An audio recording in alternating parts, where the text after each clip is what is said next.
2-year process, right? Yeah, just under 2 years. Yep. When did it start? Like when did the first inkling of wanting to do something like this really start? Yeah, I think obviously we built the rebrand in 2019. We're 6 years past that. I think we wanted time to really establish the brand as it exists. But I'd say probably about the past 2 or 3 years, we just acknowledged, okay, now we've established a point where we can really enhance and build upon something and inject something that kind of elevates where we are. So yeah, probably about the past 2.5, 3 years, we've kind of had it on our mind, and then implementation started a bit after. How happy are you? Step closer. How happy are you with kind of how everything turned out from the social media kind of launch to the actual helmet itself? Yeah, I think, I'm thrilled. I think these are the moments that you just live for. Gratitude, excited that we were able to do something like this. And I really, just a huge shout out to all the people that were involved. I think our creative team, our equipment services team, so many hands in this process to really make this something special. So yeah, it's been a fun ride.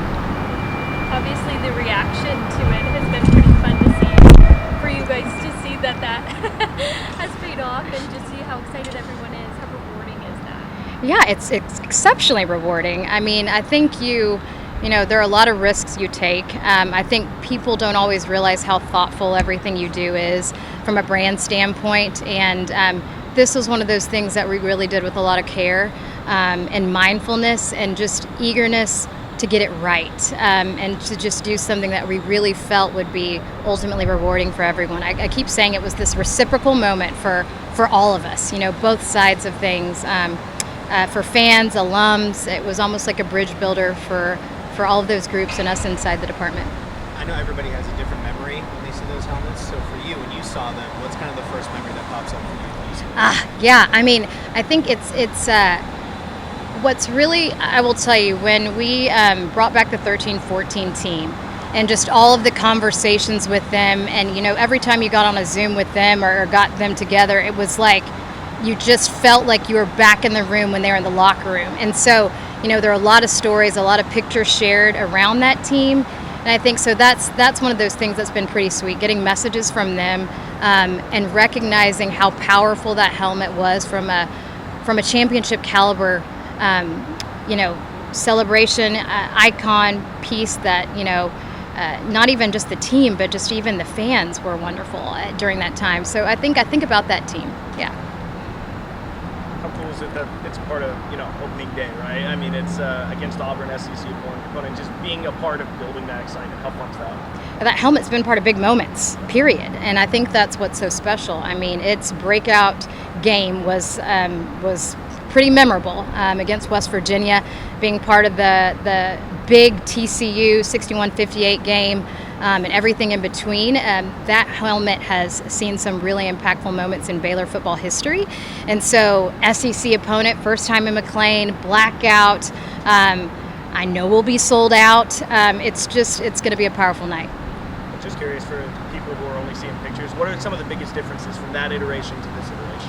Yeah, obviously, Will, who oversees our equipment services, he has referenced the renewed marks, and just obviously the new innovation in the helmets today versus the original. But beyond that, the undertone is quite different. It's brighter, it's more punchy, and it better aligns with our current brand palette. So that's the main thing. You'll see it sparkle a bit more under the lights, and it is pretty reflective and aligned with our brand palette. What feedback have you gotten from the players? And it's just a helmet, but how important is something like this to them, and how much it kind of affects them on the field? Yeah, you never know how a team's going to react. It was really cool. I was in there when Dave revealed it to the team, and it was just this, you felt it in the room, the excitement, the acknowledgement of what that helmet has meant over time. And Dave was wonderful in saying, you wear this helmet, it's on your backs to have success in this helmet. He's likened it to when you walked in the Fudge Development Center. You knew success lived in that building. So success lives in that helmet. And then he also spoke about it being one of the most memorable times for fandom for Baylor. And so if you have success in this helmet, there's the expectation that the fans are right along with you. So I think they understood the magnitude of what that symbolized. Yeah. Well, the fans get to take pictures with it tomorrow for Meet the Bears. And kind of going with that event itself, what does that event mean to you, and how important is it that Baylor Nation gets to be a part of something like that? Yeah, it's special. I mean, to get that thing out live in public, where fans are able to get close to it, it's for them. It's for our fans, and so it's a great opportunity. Have some fun photo ops, and then just Meet the Bears itself is just a great opportunity to engage with a wonderful team and staff, and so just excited to be face to face with the community. In that 2-year process, were there doubts? Was there ever a moment where you're like, I don't know if this is actually going to happen? Absolutely. I think what people don't recognize is how much work goes into getting even just the color right. So we actually, credit to Will, we went through several samples. Many were not right. Many trend in different color palettes. Some looked green, some looked dull. I mean, there were some that were rough. And so I remember when Will brought that helmet forward and said, I think this is as close as we're going to get. And it was it. And so I think there were some moments where we just felt like there was not a vendor that was going to be able to do what we wanted to do. And we couldn't do it that way. We were not going to put out something that wasn't what we felt was right. So. Do we know if the helmets are just going to be for opening day, or are they going to be for the whole season? Wouldn't you like to know? I'm just kidding. I think fans will love to see it game after game. I'm already expecting to have to respond to some of those social posts. But yeah, we don't want to dilute who we are. And I think that's the thing. We don't want to dilute what that helmet has meant over time. And so we'll use it for big moments. We'll see it again, but it's definitely not going to be on a regular basis. Yeah.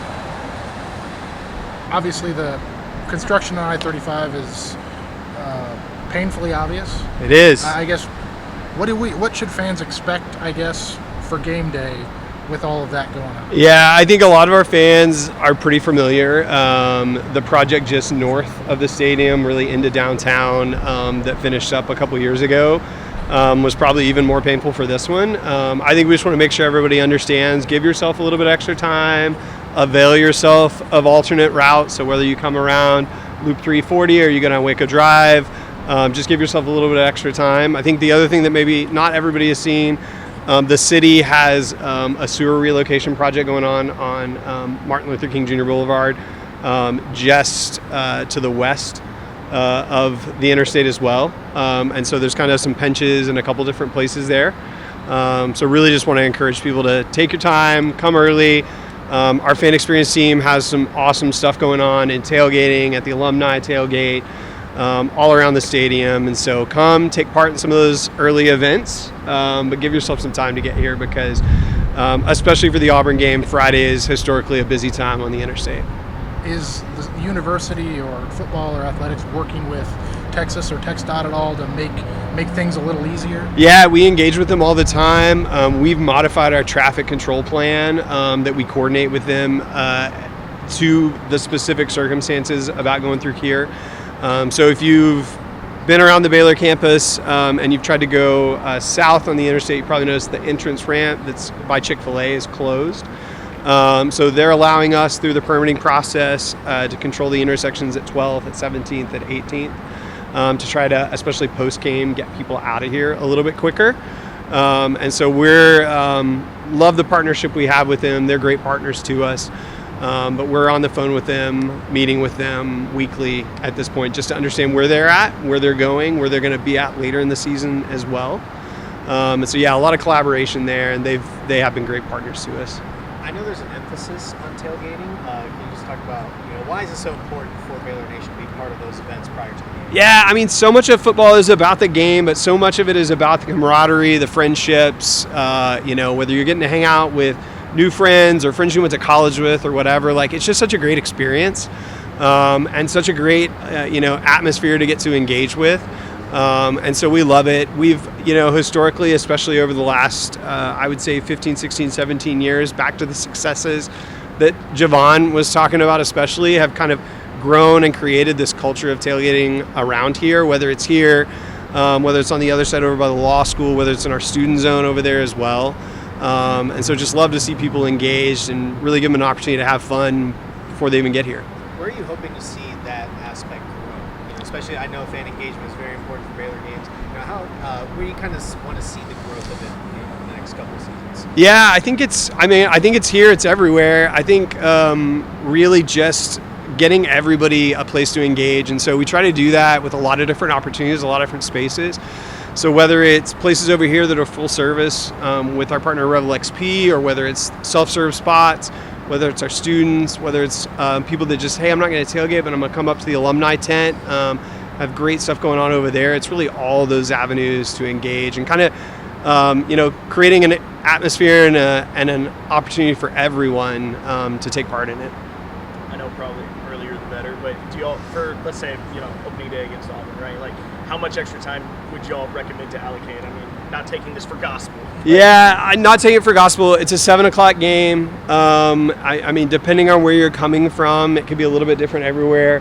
But I would, try to give yourself a couple hours early to get here. So if you haven't left your house by 5:00 in south side of Waco, maybe it's time to boogie on over to the stadium. Once again, there's tons of stuff to do over here. So if you get here a little bit early, great. But that 5:00 rush hour, y'all have all set on I-35 at some point, I'm guessing at this point, on Friday or even just on a normal weekday. So just take into account that the normal Friday traffic, the 45,000 people that'll be heading over here to see us battle Auburn, and just give yourself a little extra time. Do you like the helmets? I love the helmets. I've worked here for 20 years. I love the helmets. So, but I will say there's not much about Baylor I don't love, but the new gold helmets especially, incredible. Love it. When you look at those helmets, because you say you've been here for 20 years, what's kind of the first memory that pops up when you see those? It's the 13 West Virginia game. The first time we saw them, we did a photo shoot a few weeks prior to that when it got teased in what was Social 12 years ago, and one of the kind of, there's probably maybe one of the only homages to Floyd Casey here is there's a picture next time we're up in the press box, go down the hall towards the 50-yard line, towards the photo deck, and there's a photo of somebody holding one of those old chrome domes up, and if you look in the reflection of it, it's Floyd Casey is what's in the reflection of the helmet, because we shot that photo out on Floyd Casey on the field there, and so that's kind of my homage to Floyd Casey, and it's all about that chrome helmet and just the fun we had, especially that year. Thanks. Thanks. Good stuff. Thanks, y'all. Wrap on fall camp.